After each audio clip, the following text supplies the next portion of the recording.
On sait qu'on a eu 500 et plus nouvelles personnes. Là, il faut les garder, ces personnes-là, parce qu'il y en a qui arrivent, mais il y en a aussi qui perdent, qui partent. Donc, tu sais, c'est important pour nous de dire, ben, on réussit à attirer des gens. Maintenant, comment on fait pour garder les gens qu'il y a déjà sur le territoire? Le plan stratégique du Témiscamingue des 5 prochaines années a comme principal objectif un seuil migratoire positif. Ainsi, les 33 mesures composantes sont pensées en ce sens par les organismes participants.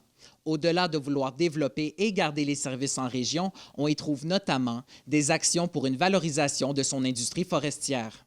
On a déjà regardé, commencé à faire une étude sur la diversification économique au niveau forestier, vraiment sur les essences sous-utilisées ou non utilisées actuellement.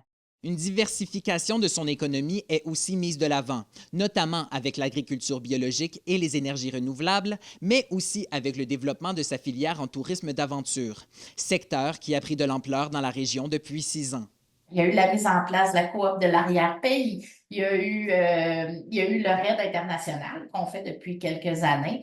Donc, dans la foulée de toutes ces belles actions-là, on s'est dit, ben, maintenant, il va falloir un petit peu professionnaliser aussi le tourisme. Donc, le rendre mieux, plus structuré. Des actions sont également entreprises pour l'habitation. Un organisme a même été créé à cet effet.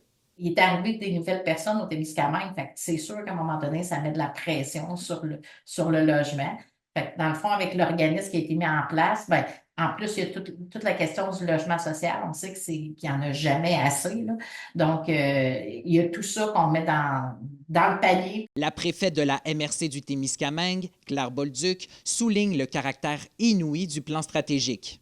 Qu'un territoire réunisse tous les interlocuteurs, tous les partenaires qui agissent sur le territoire pour se doter d'une planification stratégique territoriale, c'est unique au Québec.